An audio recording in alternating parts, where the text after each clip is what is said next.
Bienvenue à Pondamuka, le plus grand temple virtuel de prière réelle. Nous sommes le mardi 4 juillet 2023. Je suis Samuel Elémé, l'humble serviteur de la divine majesté, la voix qui crie dans le désert. Je vous transmets la paix du Christ. Alléluia. Bien-aimés, aujourd'hui, je voudrais vous parler des mauvais choix. Des choix qui peuvent avoir des répercussions dans votre vie. Et pour ce faire, notre méditation se fera autour de Genèse 13, 8, 11. Je lis. Abraham dit à Lot, qu'il n'y ait point, je te prie, de dispute entre moi et toi, ni entre mes bergers et tes bergers, car nous sommes frères. Tout le pays n'est-il pas devant toi? Sépare-toi donc de moi. Si tu vas à gauche, j'irai à droite. Si tu vas à droite, j'irai à gauche. Lot leva les yeux et vit toute la plaine du Jourdain, qui était entièrement arrosée. Avant que l'Éternel eût détruit Sodome et Gomorrhe, c'était jusqu'à Tsoar, comme un jardin de l'Éternel, comme le pays d'Égypte. Lot choisit pour lui toute la plaine du Jourdain, et il s'avança vers l'Orient. C'est ainsi qu'ils se séparèrent l'un de l'autre. Abraham habita dans le pays de Canaan, et Lot habita dans les villes de la plaine, et dressa ses tentes jusqu'à Sodome. Dieu a béni Abraham, et Lot, qui était à ses côtés, a également été béni. Il a profité de l'aura d'Abraham et il est devenu riche. Mais voilà que leurs bergers ne s'entendent pas, se disputent les terres pour nourrir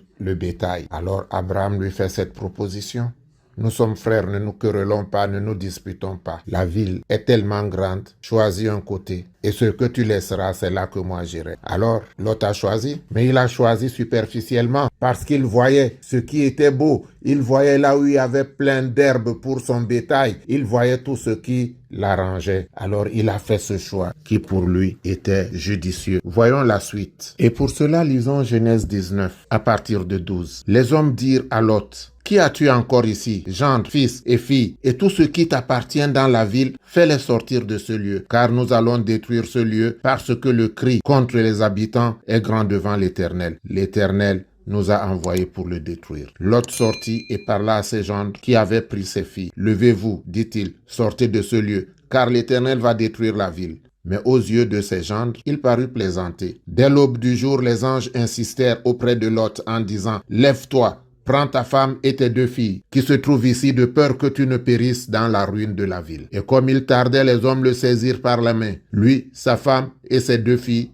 car l'Éternel voulait l'épargner. Ils l'amenèrent et le laissèrent hors de la ville. Après les avoir fait sortir, l'un d'eux dit, sauve-toi pour ta vie. Ne regarde pas derrière toi et ne t'arrête pas dans toute la plaine. Sauve-toi vers la montagne, de peur que tu ne périsses. Lot leur dit, oh non, Seigneur. Voici, j'ai trouvé grâce à tes yeux et tu as montré la grandeur de ta miséricorde à mon égard en me conservant la vie. Mais je ne puis me sauver à la montagne avant que le désastre m'atteigne et je périrai. Voici, cette ville est assez proche pour que je m'y réfugie et elle est petite. Oh, que je puisse m'y sauver. N'est-elle pas petite et que mon âme vive? Et il lui dit, voici, je t'accorde encore cette grâce et je ne détruirai pas la ville dont tu parles. Hâte-toi de t'y réfugier car je ne puis rien faire jusqu'à ce que tu y sois arrivé. Fin de lecture. La suite, je sais que vous la connaissez. Vous savez que la femme de Lot a été transformée en statue de sel. La ville que Lot a choisie était d'apparence belle, prospère, mais il n'y a pas trouvé du bonheur. Dieu lui donne une seconde chance, puisqu'il veut le sauver par rapport à Abraham. Et il lui dit, Dieu veut te sauver, Dieu veut te faire du bien.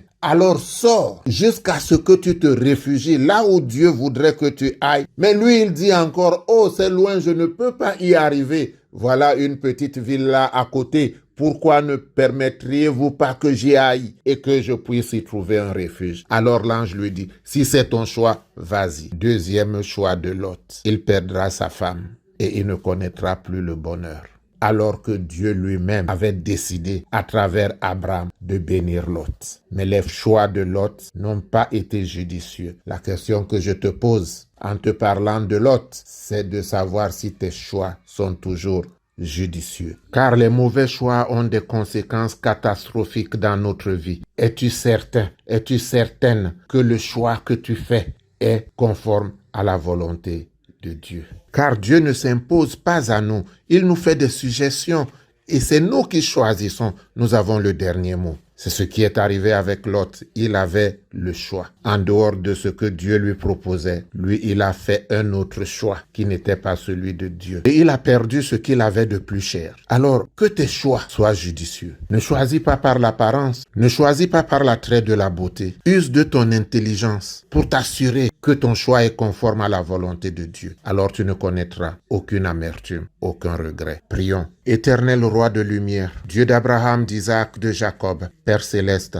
louange, honneur, magnificence, alléluia, hosanna, action de grâce, à toi au plus haut des cieux. Ô Père, je suis au pied de la croix. À genoux, j'implore ta miséricorde, afin que tu ouvres mon intelligence pour les choix qui s'imposent à ma vie. Que mes choix soient tes choix et que tes choix soient les miens. Afin, éternel mon Dieu, mon roi, que l'amertume s'éloigne de moi. Souvent, je crois trouver le bonheur et le bonheur se transforme en malheur. Parce que, éternel, je n'ai pas toujours écouté ta voix. Apprends-moi à discerner ta volonté. Apprends-moi à discerner ta volonté. Car c'est toi qui dis que l'obéissance vaut mieux que les sacrifices. Que je ne sois pas attiré par les apparences trompeuses. Oh mon Dieu, c'est toi le Dieu de bénédiction. Alors conduis-moi et je serai heureux. Conduis-moi et je serai heureuse. Car je sais que tes choix sont les meilleurs. Apprends-moi, éternel, mon Dieu, mon roi, à écouter ta parole. Apprends-moi à écouter ta volonté. Éloigne de moi tout ce qui ne confesse pas ton saint nom. Éloigne de moi l'attrait du monde. Que mes choix n'entraînent pas ma ruine, mais m'apportent, ô éternel, la bénédiction de ceux qui obéissent à ta parole. Amen. Bien-aimés, c'est l'heure de prendre notre bouteille d'eau et d'aller vers le Père pour la guérison miraculeuse ou pour la demande d'une faveur quelconque. Allons vers le Père. Qui est comme toi?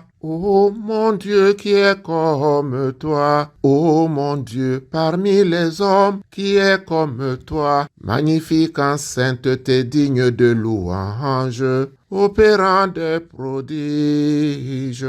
Éternel mon Dieu, éternel Dieu de guérison, Jéhovah Rapha, Jéhovah Rapha, Jéhovah Rapha, c'est toi le Dieu guérisseur. Je viens devant toi, ô mon Dieu, te présenter cette bouteille d'eau afin qu'elle soit transformée dans le sang de Jésus. Le sang de Jésus qui me rachète, le sang de Jésus qui me donne la guérison, le sang de Jésus qui m'ouvre les portes fermées. Car éternel mon Dieu, la prédication de la croix est folie pour ceux qui ne te connaissent pas, mais pour nous, nous savons que tout nous est donné à travers le sacrifice de ton Fils sur la croix. Maintenant que le voile est déchiré et que nous pouvons nous adresser à toi, éternel, je lève la voix vers toi, souviens-toi de moi et fais-moi miséricorde. Pardonne mes fautes, pardonne mes transgressions. Ô Père céleste, ne permets pas que cette maladie m'emporte. Ne permets pas, éternel mon Dieu, que la porte qui me résiste reste longtemps fermée. Car toi, tu peux ouvrir toute porte. Car tu es digne de recevoir la louange, tu es digne de recevoir la louange. Toi qui as brisé les guillons de la mort, viens me donner la victoire, afin que je puisse te célébrer dans la paix, l'amour et la joie. Venir devant toi avec des chants de joie, des pas de danse, des actions de grâce. Reconnaître que tu es Dieu et qu'en dehors de toi, il n'y a pas d'autre Dieu. Bénis ma prière au nom de Jésus. Amen. Que l'Éternel te bénisse et qu'il te garde. Que l'Éternel fasse luire sa face sur toi et qu'il t'accorde sa grâce. Que l'Éternel tourne sa face vers toi et qu'il te donne la paix. Notre Père qui es aux cieux, que ton nom soit sanctifié, que ton règne vienne, que ta volonté soit faite sur la terre comme au ciel. Donne-nous aujourd'hui notre pain de ce jour. Pardonne-nous nos offenses, comme nous pardonnons aussi à ceux qui nous ont offensés. Et ne nous laisse pas entrer en tentation, mais délivre-nous du mal. Car c'est à toi qu'appartiennent le règne, la puissance, la gloire, pour les siècles des siècles. Amen.